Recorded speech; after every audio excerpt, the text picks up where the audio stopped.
El mensaje que les quiero compartir en este día le he titulado El lugar equivocado. Y mis estimados, está de más decir de que el mundo está bajo presión. Todos nosotros estamos bajo una presión enorme. Y a lo mejor algunos ya estaban bajo presión aún antes de esta pandemia que estamos enfrentando. Sin embargo, una de las cosas que vamos a descubrir en este proceso es de qué estamos hechos.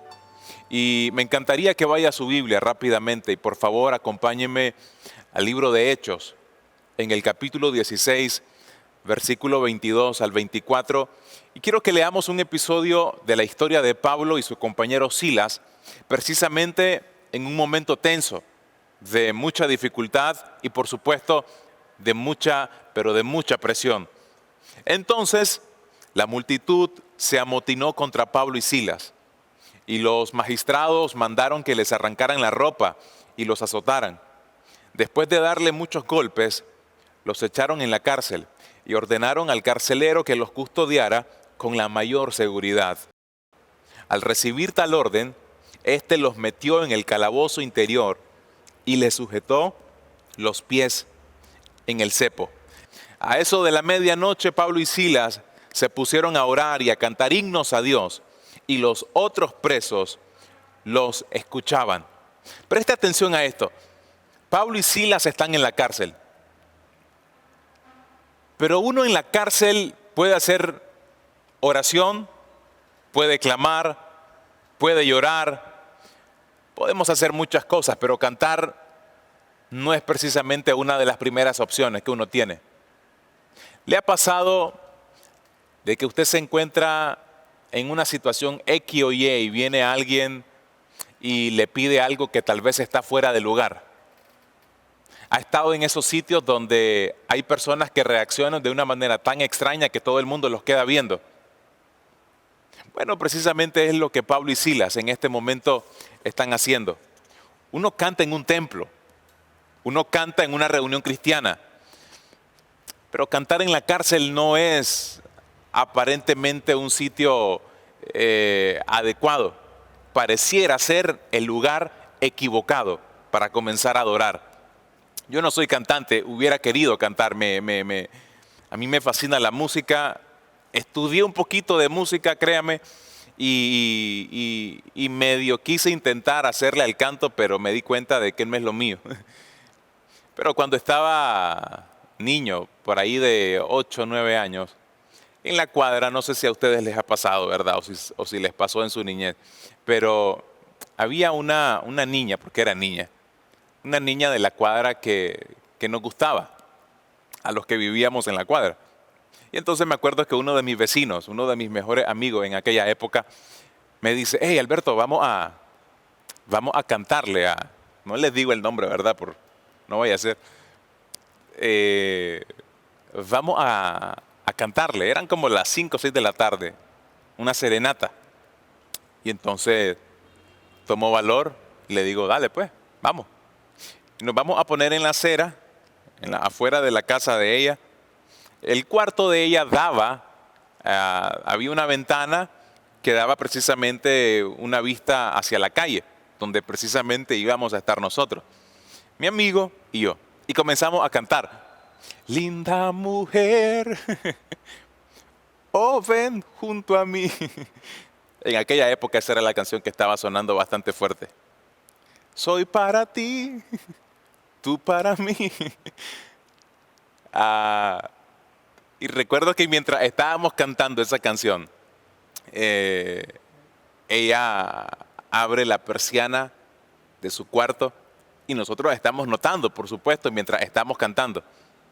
Y en lo que ella asoma, nosotros salimos en guinda, salimos corriendo por vergüenza, por miedo. Y saben, ahora que lo pienso, normalmente uno canta en situaciones similares, ¿sí o no? Eso no está en un sentido, no es extraño, en un sentido es natural. Cuando uno está enamorado, le dedica una canción a la novia, a la esposa o a la que uno quisiera que fuera la novia, cuando uno viene a la iglesia y está escuchando una canción de adoración que le gusta, pues levanta las manos con mucha naturalidad. En algunos casos se llora, en otros casos se siente uno bastante bien, agradable. Hay personas que se hincan, hay otras personas que brincan, etcétera. Hay muchas reacciones porque aparentemente el escenario da para hacer ese tipo de cosas. Pero durante crisis no sucede así. ¿Y saben qué? Me doy cuenta, como les dije hace algunas semanas, el carácter a veces se mide más por nuestras reacciones que por nuestras acciones. Y puntualmente, nosotros vamos a demostrar mucho quiénes somos en la medida de cómo reaccionamos en situaciones de mucha presión. Estaba escuchando a alguien que me pareció genial lo que dijo. Usted no adorará bien en el lugar que sea hasta que adore a Dios bien en cualquier lugar.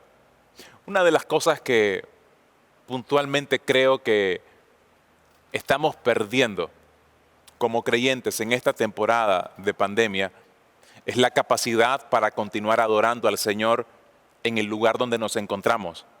¿Sabe por qué? Porque en un sentido nos sacaron de nuestra zona cómoda, donde cómodamente cantábamos, donde cómodamente adorábamos, donde cómodamente orábamos, donde cómodamente nos sentíamos en un ambiente espiritual.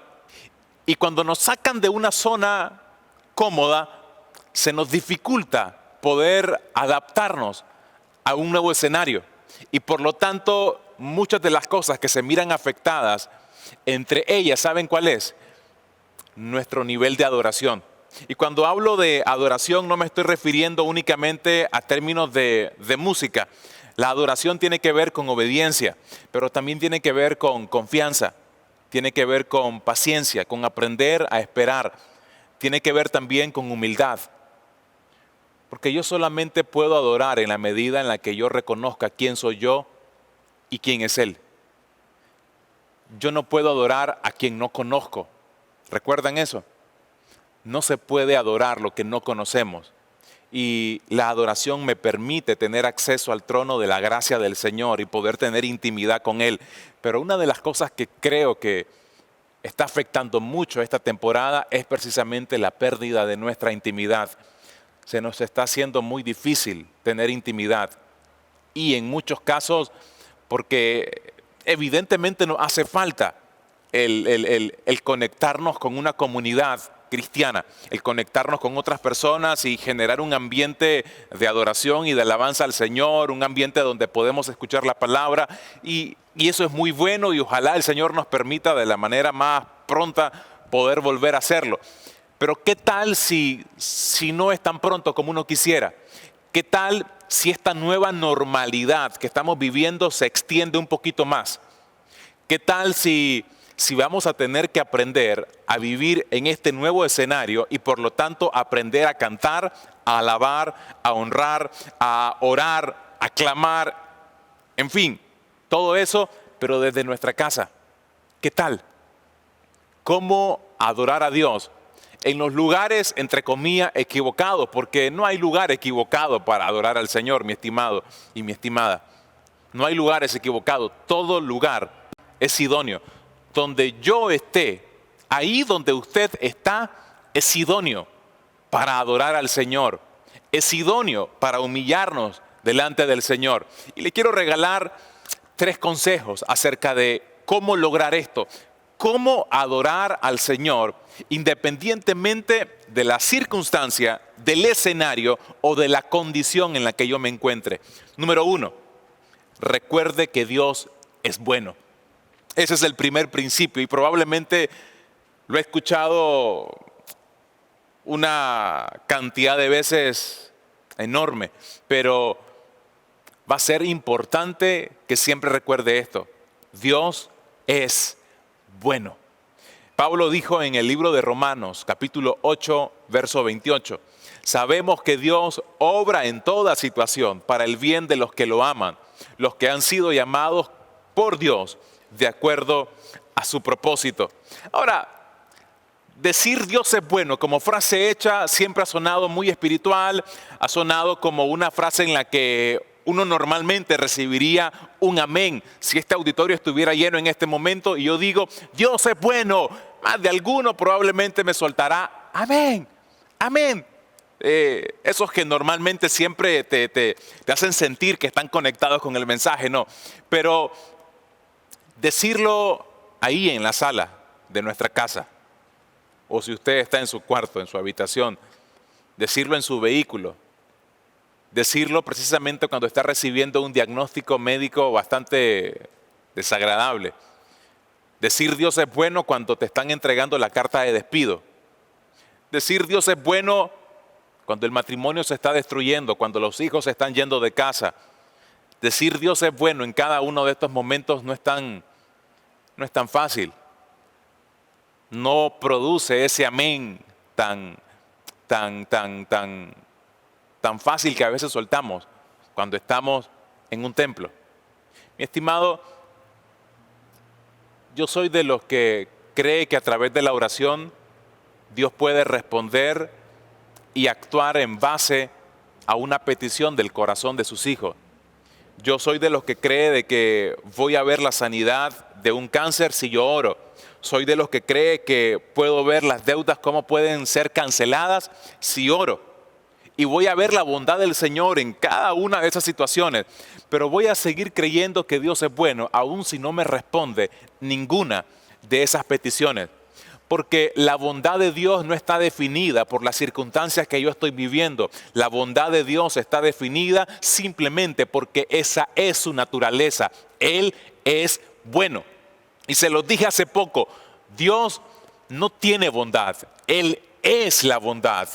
Y cuando yo recuerdo constantemente que Dios es bueno, por lo tanto, en medio de la crisis, en medio de una pandemia, en medio de una presión que a lo mejor no tiene nada que ver con este virus, y sí, a lo mejor tiene mucho que ver con asuntos de familia, con asuntos de matrimonio, con temas de trabajo, etcétera. No sé qué estará pasando a algunos de ustedes, pero de cualquier forma, tenga este principio siempre en su corazón, abrácelo. Dios es bueno. Y cuando yo sé que Dios es bueno, no voy a renegar, no voy a quejarme, voy a levantar mis manos y poder decir desde mi habitación, desde mi automóvil, desde mi lugar de trabajo, Dios, tú sigues siendo bueno. No entiendo por qué estas cosas están pasando, pero eres bueno. No entiendo por qué estás permitiendo esto, pero eres bueno. El apóstol Pablo dijo en 2 de Corintios 4, verso 17, nuestros sufrimientos son pasajeros y pequeños en comparación con la gloria eterna y grandiosa a la que ellos nos conducen. Mis estimados, naturalmente la vida es un lento pero inevitable proceso de deslizamiento hacia la muerte. Se lo repito, naturalmente la vida, permítame graficárselo de esta forma, es un lento deslizamiento que cada uno de nosotros va teniendo hacia la muerte. Todos nosotros, independientemente de la edad que tengamos, de la fe que tengamos, del ungido que nos podamos sentir, no importa. Todos nosotros gradualmente vamos deslizándonos hacia la muerte. Eso no es malo, eso es natural. Eso es normal.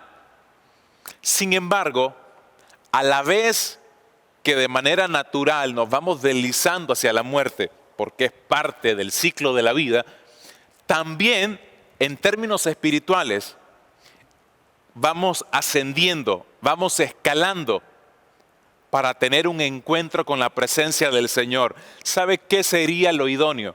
Que en la vida, a la vez de que día tras día vamos muriendo físicamente, naturalmente, vayamos creciendo espiritualmente. Y eso se logra en la medida en la que yo entiendo de quién es Dios. No en la medida en la que me quejo demasiado y me abrumo al punto que permito que los sufrimientos me terminen por destruir. Le dejo esta frase que me encanta mucho. Los sufrimientos que dejan a una persona con un cuerpo debilitado puede que contribuyan a fortalecer los tendones de su alma. Permítame repetírselo una vez más. Y me encantaría que reflexione esta frase. Los sufrimientos que dejan a una persona con un cuerpo debilitado puede que contribuyan a fortalecer los tendones de su alma. Lo que hoy le está golpeando, y a lo mejor no tiene nada que ver con este virus, le está golpeando quizás muchas otras cosas, lo está debilitando físicamente, pero sabe, a lo mejor también está fortaleciendo los tendones de su alma. Usted va a salir diferente de esta crisis si solamente reconoce quién es Dios y que en la bondad de Dios hay planes de bien para usted y no planes de mal. Amén. Puede decir amén ahí donde usted se encuentre. Segundo consejo.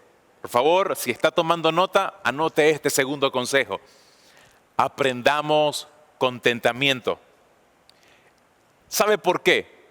Yo no voy a lograr adorar al Señor en lugares que me parezcan equivocados cuando no entiendo contentamiento. La queja es el principal obstáculo para poder adorar al Señor. El que mucho se queja, poco adora. ¿Quiere un ejemplo bíblico? Permítame recordarle esta historia de Israel. Recordará que el pueblo de Israel vivió durante muchos años como esclavo en Egipto. Y el Señor tuvo el grandioso plan de usar a un hombre llamado Moisés para liberar a su pueblo de esa opresión que vivieron durante muchos años en Egipto. Moisés finalmente termina por sacar al pueblo de Israel luego de una serie de dificultades con el faraón. Lo sacan y en el proceso que sale, el Señor le dice a Moisés, mientras van caminando hacia la tierra prometida, Dios le dice a Moisés, usted lo puede encontrar en Éxodo capítulo 14 del versículo 1, 2, 3 en adelante, lo que le voy a contar a continuación. Dios le dice a Moisés, ¿sabes qué, Moisés? El faraón está arrepentido de haberlos dejado salir. ¿Y sabes qué? Le endurecí más el corazón.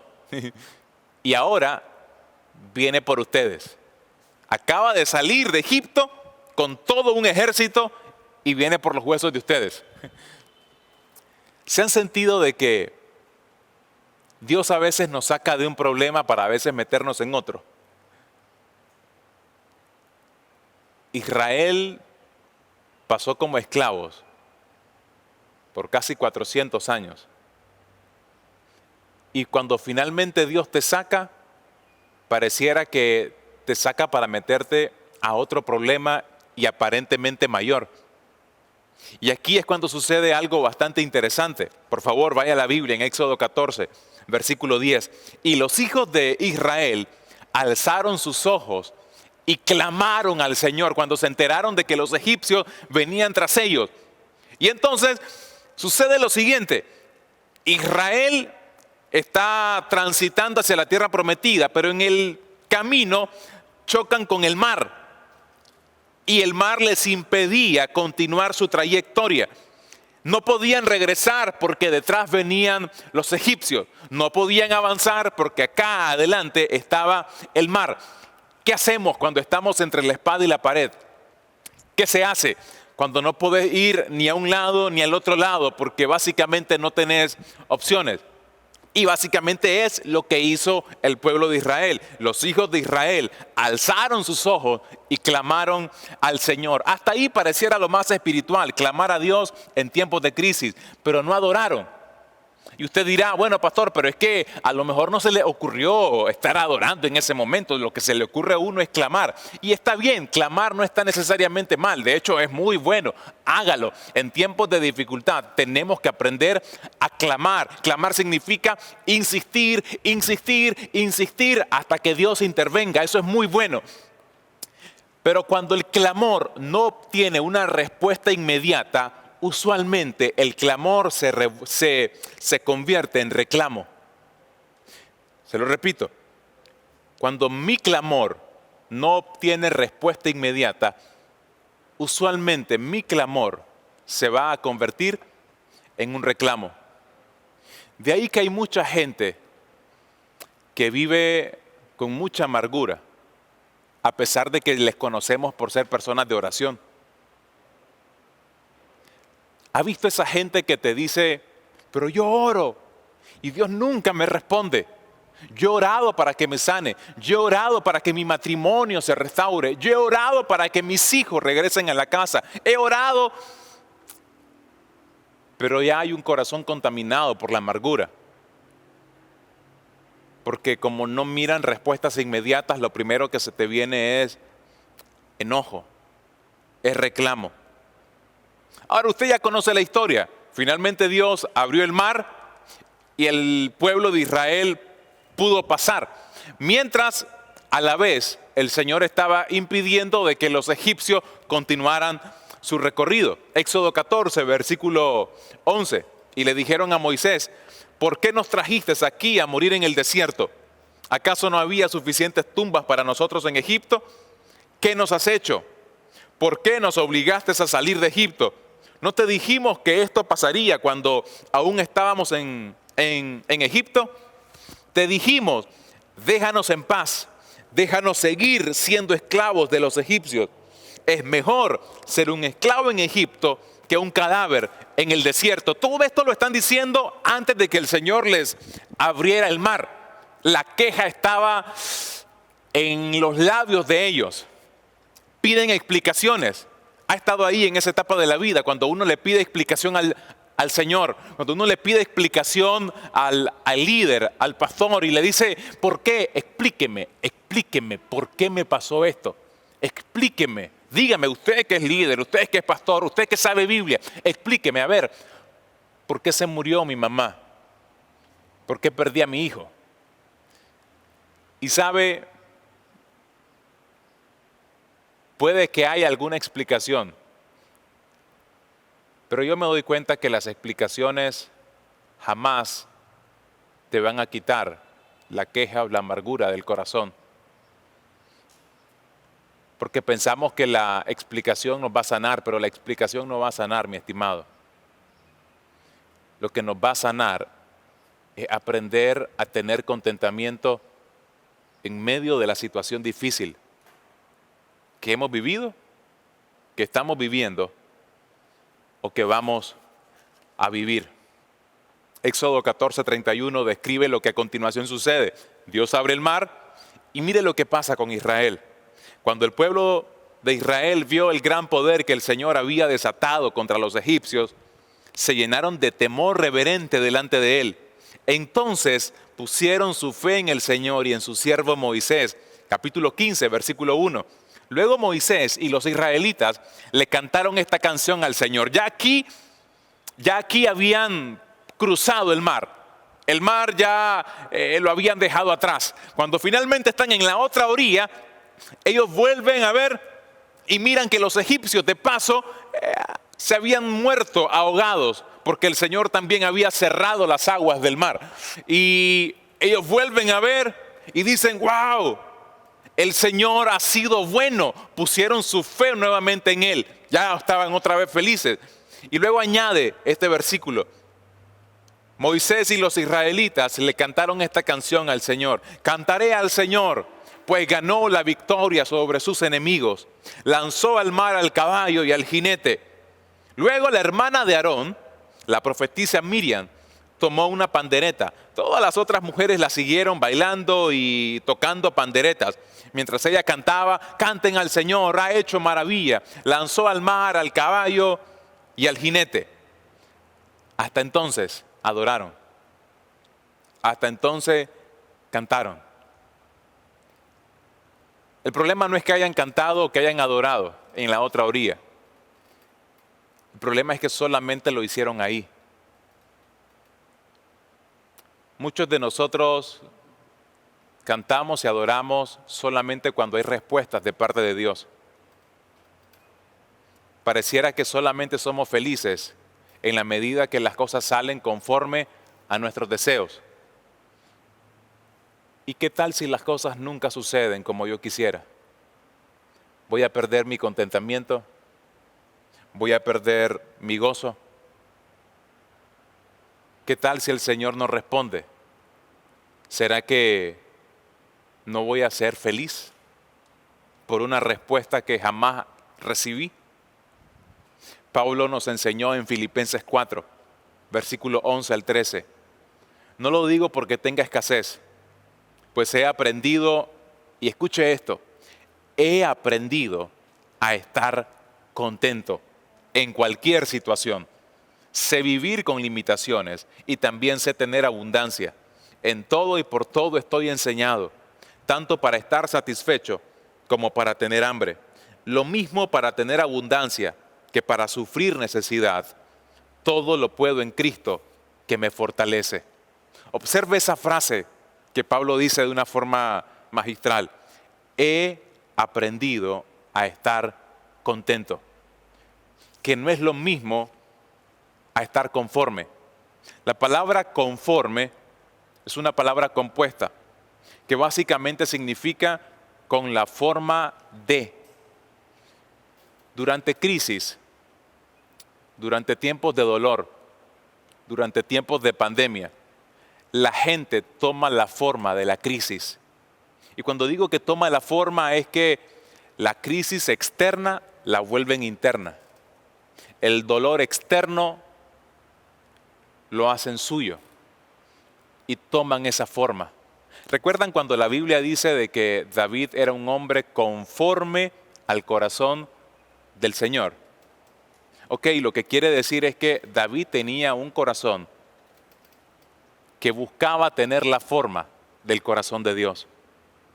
Por eso era un hombre extraordinario, porque entendía que el éxito de su existencia radicaba en la medida que constantemente fuera transformado a imagen y semejanza de Él.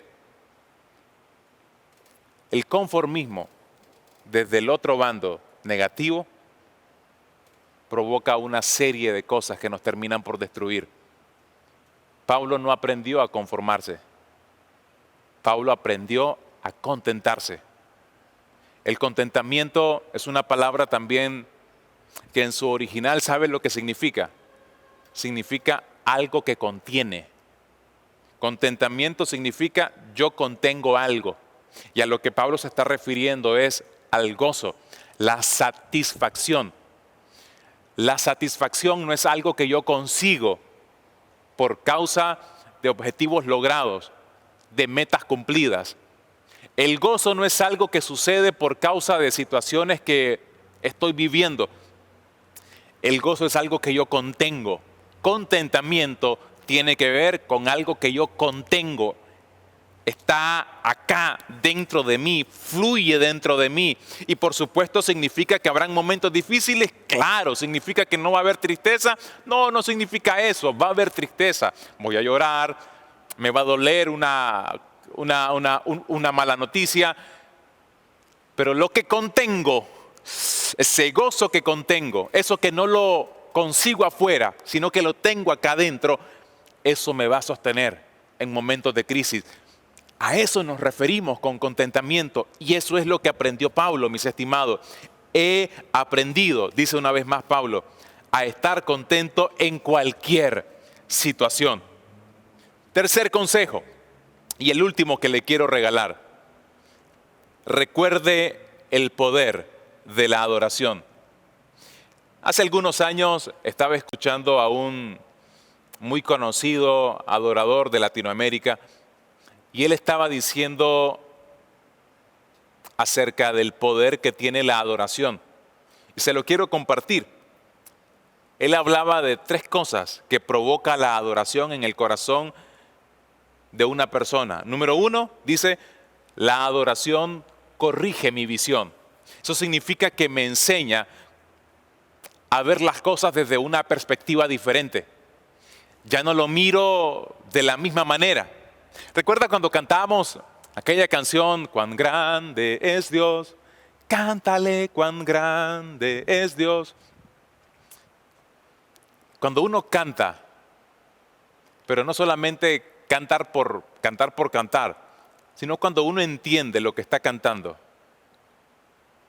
uno se da cuenta de que las cosas no son como uno piensa. El pastor David Spencer solía pedirnos que repitiéramos esta frase. No le diga a Dios qué grande es su problema. Recuerda, dígale a su problema, qué grande es mi Dios. ¿Sabe cómo sucede eso de forma más natural? Cuando tenemos un corazón que adora más seguido. Porque no se trata únicamente de que yo le diga, corrija su visión, comience a adorar y verá las cosas diferentes. No, se trata de un estilo de vida que va produciendo en mí una visión diferente acerca de las cosas. Por lo tanto, ya no miro como miraba antes. Miro conforme a lo que yo estoy adorando. Porque cuando yo estoy adorando, estoy viendo el rostro del Señor. Cuando yo estoy adorando, yo me estoy humillando.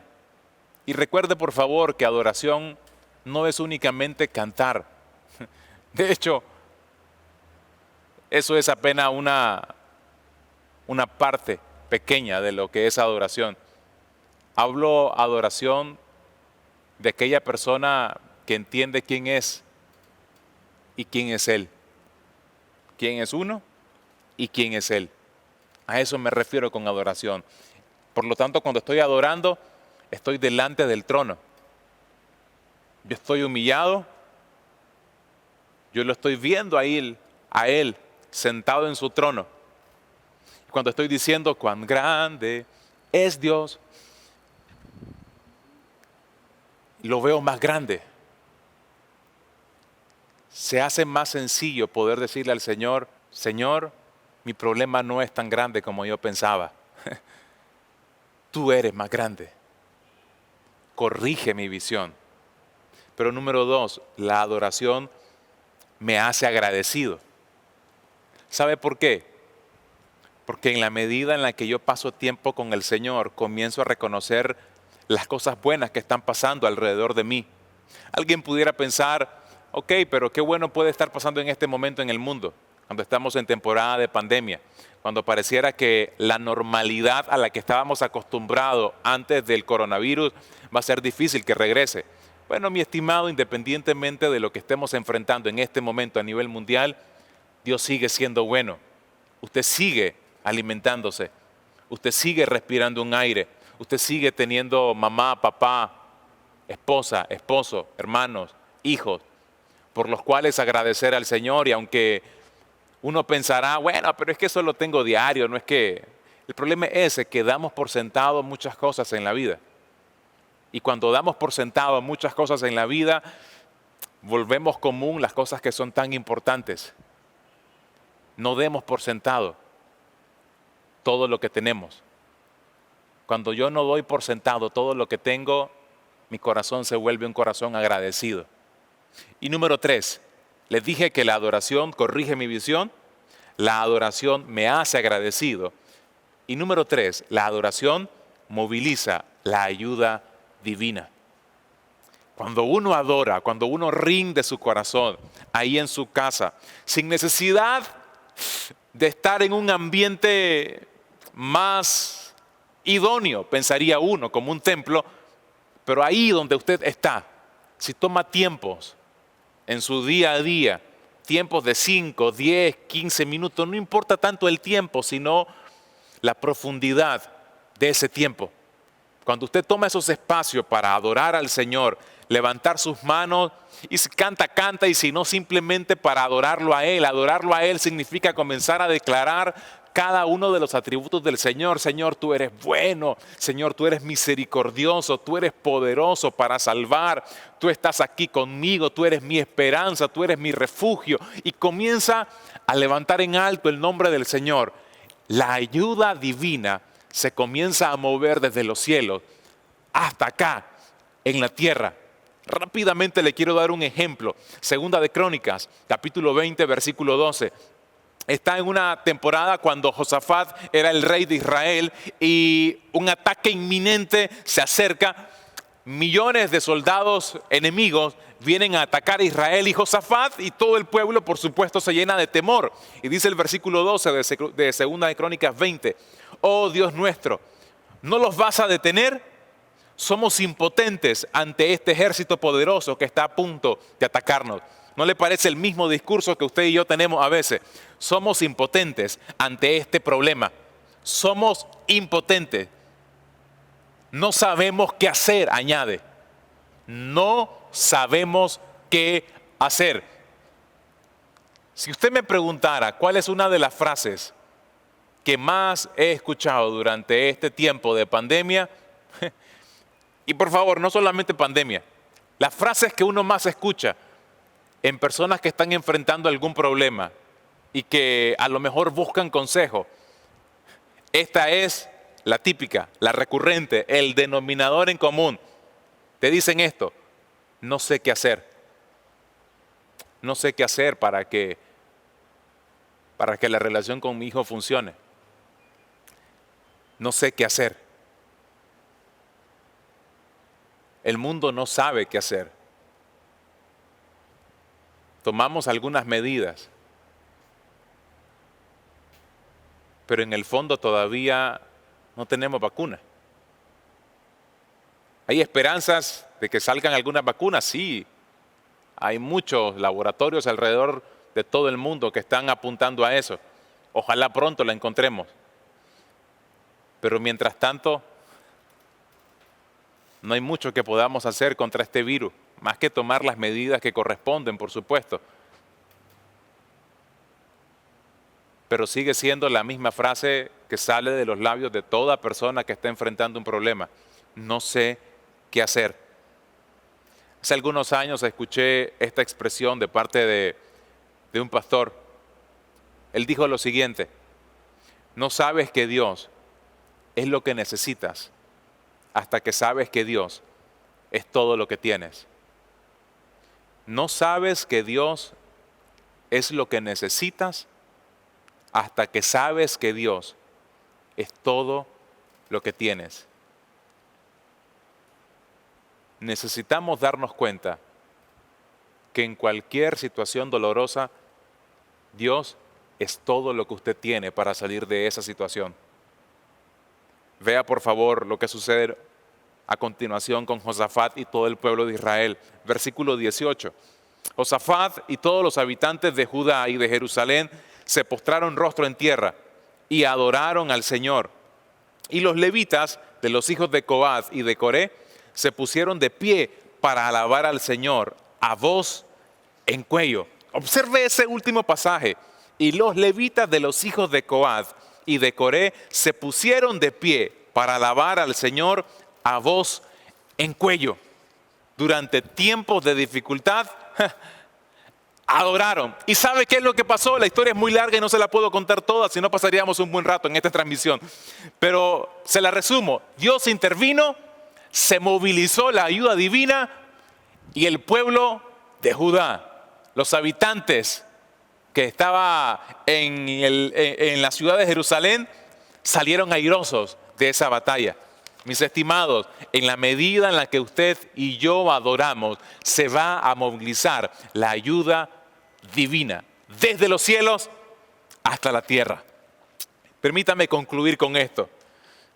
Hechos 16, versículos 26 al 30.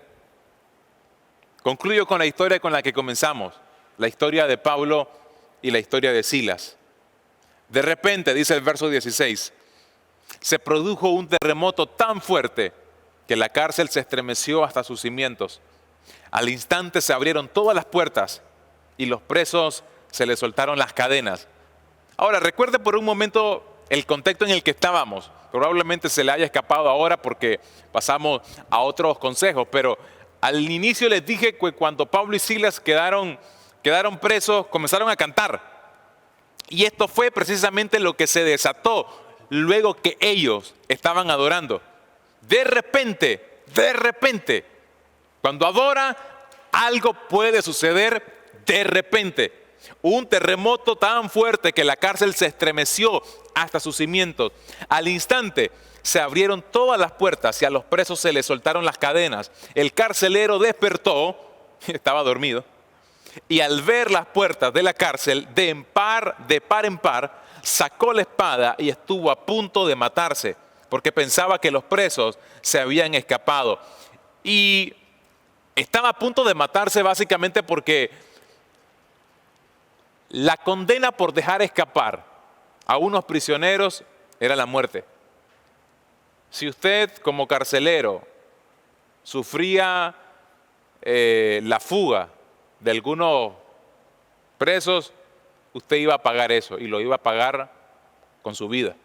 Entonces él dice, antes de que me quiten la vida, mejor me la quito yo. El terremoto provocó que todo se abriera, literalmente. Las luces estaban apagadas, las candelas probablemente ya no estaban iluminando, de modo de que el hombre está asustado pensando de que ya todos se habían fugado. De pronto se escucha la voz de un hombre, y era Pablo, versículo 28, y gritó, ¡Ey! ¡No te hagas ningún daño! ¡Ey, muchacho! No te hagas ningún daño. Imagínense a Pablo, por favor. No te hagas ningún daño. Todos estamos aquí. Es decir, no hemos huido, ¿viste? Tranquilo, no hemos huido. El carcelero pidió luz, entró precipitadamente y se echó temblando a los pies de Pablo y de Silas. Luego los sacó y les preguntó, señores, ¿qué tengo que hacer para ser salvo? Y con esto voy cerrando. ¿Sabe? Una vida de adoración, una vida que reconoce quién es Dios, siempre va a provocar un impacto en la vida de otras personas. ¿Sabe? La sociedad en la que vivimos no se sorprende necesariamente por la prosperidad de los hijos de Dios. El mundo ha aprendido a ser próspero sin Dios. La mayoría de los hombres más ricos en este planeta no tienen a Dios en su corazón. Han hecho plata porque se han esforzado, porque han sido disciplinados, porque se han puesto metas, las han cumplido y les ha ido bien económicamente. A ellos no les sorprende un cristiano que tenga plata. No provoca mucha sorpresa. ¿Sabe qué es lo que provoca impacto en la vida de alguien que no conoce del Señor? Y es cuando se encuentra con una persona que a pesar de lo que está enfrentando, tiene paz. Y puede levantar sus manos y decir, Señor, en ti confío. A la sociedad no le cuadra cómo puede alguien estar sufriendo y a la vez estar en paz. Eso no cuadra. No cuadra estar enterrando un hijo y a la vez estar dando gracias al Señor. No cuadra tener que despedirte de tu papá y de tu mamá en alguna habitación de un hospital y al salir de esa habitación decir, Señor, que sea tu voluntad. Tú eres un Dios bueno. Haz tu voluntad. Eso provoca un cortocircuito en la sociedad, porque la sociedad está acostumbrada a que sus emociones son reguladas por sus circunstancias. Pero un adorador, un hijo de Dios, no está regulado por eso. Un hijo de Dios está regulado por quién es Dios. ¿Quién es Dios para usted? ¿Quién es Dios para usted? Se lo dije hace poco más de un mes. El cómo yo conozco a Dios va a definir mucho cómo voy a enfrentar esta vida. Y puede que algunos de ustedes no estén enfrentando una situación dura a nivel de salud o de familia. A lo mejor tiene que ver con asuntos de finanzas, con el trabajo. Mucha gente está perdiendo trabajo en esta temporada porque el mundo está convulsionado y todo está en pausa. Y nuestro país, este país con una economía tan pequeña, por supuesto, sufre un impacto mayor. Pero ¿sabe? Es interesante que el carcelero que estaba cuidando a Pablo se le pone de rodillas y lo primero que le dice a Pablo es: ¿cómo puedo ser salvo? Es la misma pregunta que el mundo sigue haciendo. ¿Cómo ser salvos? ¿Cómo ser salvos? Necesitamos reflejar un corazón que contiene a Cristo. Y en la medida en que lo reflejamos, vamos a impactar a los demás. Mis estimados, me encantaría que ahí donde usted se encuentra en su casa, asumo que la mayoría se encuentra en su casa, si tiene la posibilidad de cerrar sus ojos, sería tan amable de cerrar sus ojos ahí donde usted está y mientras lo tiene cerrado, reflexione: Señor, ¿acaso he sido alguien que en lugar de clamar, me he vuelto alguien que reclama porque no ha habido respuesta? Señor, a lo mejor soy yo alguien que la felicidad la perdió porque pensaba que la conseguía por fuera, cuando en realidad es algo que ya contengo en mi interior. Y solo te pido que en este día tú me hagas entender de que yo necesito convertirme en un adorador en tiempos de crisis, porque tú formas adoradores, los vas forjando en este tipo de circunstancias. Y quiero ser encontrado aprobado delante de ti.